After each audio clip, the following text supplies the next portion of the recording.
Hello friend, मैं फ़िरोज़ और आप देख रहे हैं आपका अपना चैनल गार्डनिंग पैशन।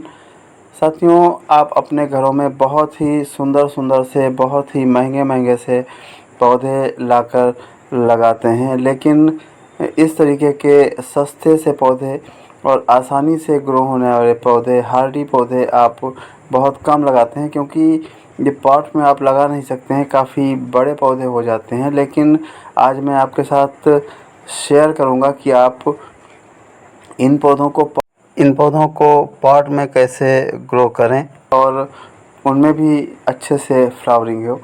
तो आइए हम वीडियो शुरू करते हैं और मेरे वीडियो पर अंत तक बने रहें। ये कनेर का पौधा है और इसकी बहुत सारी वैरायटीज़ आती हैं। कुछ हाइब्रिड किस्में होती हैं और कुछ देसी किस्में होती हैं, जिसमें अलग अलग रंगों के फ्लावर आते हैं। और ये मेरे पास जो देसी वैरायटी के एडेनियम हैं, उनमें ऑरेंज, सफ़ेद और येलो कलर के प्लांट्स मेरे पास हैं। लेकिन जो हाइब्रिड किस्में होती हैं, उसमें 5 पंखुड़ी वाला चक्राकार फ्लावर खिलता है। और ये जो देसी वैरायटी की कनेर होती है, उसमें शंक्वाकार ट्रम्पेट शेप का फ्लावर खिलता है और बहुत ही सुंदर दिखता है, बहुत अच्छा पौधा होता है। अगर हम बात करें इस पौधे की ग्रोथ की, तो इसका जो ग्रोइंग पीरियड होता है वो पूरी गर्मियों भर रहता है। यानी कि इसको आप बसंत से लेकर के और अक्टूबर के महीने तक आसानी से ग्रो कर सकते हैं। और इसमें फ्लावरिंग होती है, और इसकी जो फ्लावरिंग का समय होता है, जिस समय ये ज़्यादा फ्लावरिंग करता है, वो जुलाई से लेकर के और अक्टूबर तक अच्छा रहता है। इस समय बारिश हो रही होती है और बारिश के कारण ये पौधा बहुत ही अच्छे से ग्रोथ कर रहा होता है और इसमें बहुत भर कर फ्लावरिंग होती है। बहुत सुंदर दिखते हैं इसके फ्लावर। पूरा पौधा फूलों से लदा रहता है और दूर से देखने पर बहुत ही खूबसूरत दिखता है। इसके साथ ही अगर हम इसकी सॉइल की बात करें, तो इसकी सॉइल जो होनी चाहिए, जो अगर आप पॉट में लगाते हैं तो वो वेल ड्रेन होनी चाहिए। और अगर आपने ज़मीन में इसको लगा रखा है, तो आप किसी भी तरीके की सॉइल में इसको लगा देंगे तो ये पौधा आसानी से ग्रो हो जाता है। इसके अलावा इसे आप पॉट में भी लगा सकते हैं। जब आप इसे पॉट में लगाते हैं तो ये अच्छी ग्रोथ करता है, लेकिन कुछ बातों का ध्यान रखना पड़ता है और उसके बाद पॉट में भी इनमें पौधों में फ्लावरिंग होती है। आगे मैं आपके साथ शेयर करूंगा क्या करें जिससे पॉट में भी ये पौधे फ्लावरिंग करते रहें। इसके अलावा अगर हम सनलाइट की बात करें, तो इसको फुल सनलाइट में रखना चाहिए। कभी इसको इंडोर या सेमी शेड में नहीं रखना चाहिए, वहाँ पर ये ग्रोथ नहीं करता है और फ्लावरिंग भी नहीं करता है।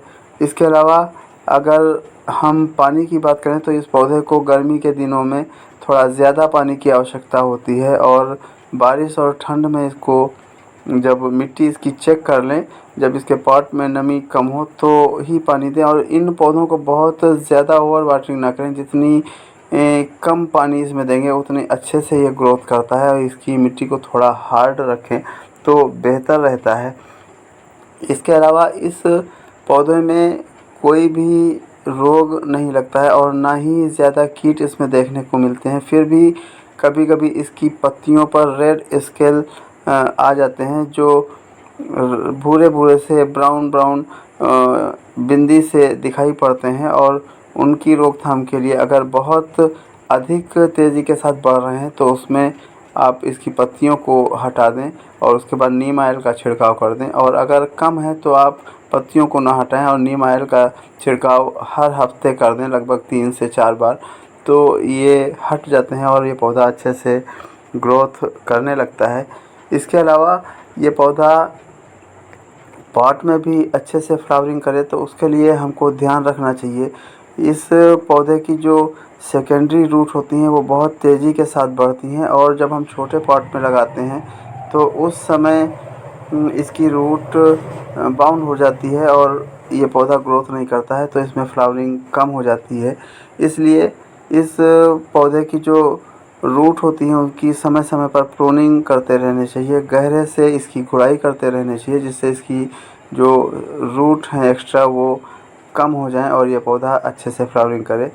इसके साथ ही हर सीज़न में इसको आप रिपोर्ट कर दें। जब फरवरी आए उस समय इस पौधे को रिपोर्ट कर दें और इसका पॉट बदल दें, छोटे पॉट से बड़े पॉट में कर दें। जैसे जैसे इसका साइज़ बढ़ता जाता है तो ये पौधा अच्छे से ग्रोथ करता है। और हर रिपोर्टिंग पर इसकी रूट प्रूनिंग कर दें तो आप देखेंगे पॉट में भी ये पौधा बहुत अच्छे से फ्लावरिंग करता है। और मैंने 2 पौधे सफ़ेद और ऑरेंज कलर के लगा रखे हैं जो पॉट में अच्छे से फ्लावरिंग करते हैं।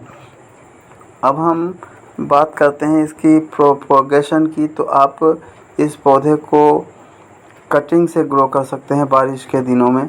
इसके साथ ही आप इसे एयर लेयरिंग द्वारा भी ग्रो कर सकते हैं और एक बॉटल में मिट्टी भरकर इसकी किसी स्टेम में बांध सकते हैं, या मिट्टी लेकर पॉलीथीन से इसकी छाल हटाकर उसमें बांध सकते हैं तो ये पौधा अच्छे से ग्रोथ करता है। इसके अलावा इस पौधे में फ्लावरिंग के बाद गोल गोल से अंडाकार सीड बनते हैं जो बहुत ही सुंदर दिखते हैं, देखने में भी अच्छे लगते हैं जब पेड़ में लगे होते हैं। और वो जब सीड सूख जाते हैं तो उनसे भी इनको आप बारिश के दिनों में ग्रो कर सकते हैं। कहीं कहीं पर ये सीड गिरते हैं ज़मीन में और अपने आप ही पौधे तैयार हो जाते हैं। इसके साथ ही कुछ चीज़ें और ध्यान रखें। इस पौधे की पूरे वर्ष भर सॉफ्ट प्रूनिंग करते रहें, जिससे ये पौधा बहुत तेज़ी से ग्रोथ करता है और इसमें नई नई ब्रांच निकल कर आती हैं। जब इसमें नई ब्रांच बनती हैं तो उसमें फ्लावरिंग भी ज़्यादा होती है और ये पौधा पूरा पीले, ऑरेंज और सफ़ेद रंगों के फ्लावर से लद जाता है जो बहुत सुंदर दिखते हैं। इसके अलावा इसकी जो डेड हेड होती हैं उनको हटा देना चाहिए। इसकी मिट्टी की गुड़ाई जो है समय समय पर करते रहना चाहिए। तो ये देखेंगे आप ये पौधा अपने आप ही एक गोल सा शेप ले लेता है और बहुत सुंदर दिखता है और छतरी नुमा आकार बनाता है।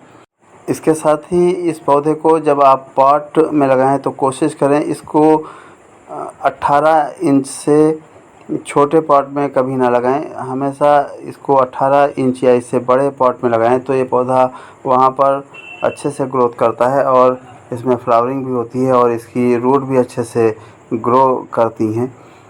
हमेशा इसको टाइम पर फर्टिलाइज़र दें और इसके लिए आप काऊ डंग या वर्मी कंपोस्ट का इस्तेमाल कर सकते हैं।